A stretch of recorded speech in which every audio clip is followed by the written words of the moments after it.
నేను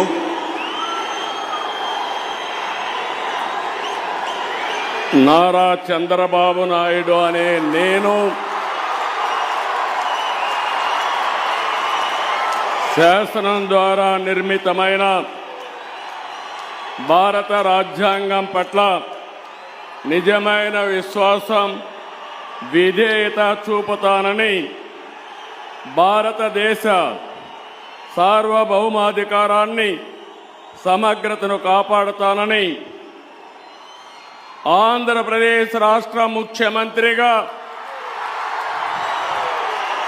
నా కర్తవ్యాలను శ్రద్ధతో అంతఃకరణ శుద్ధితో నిర్వహిస్తానని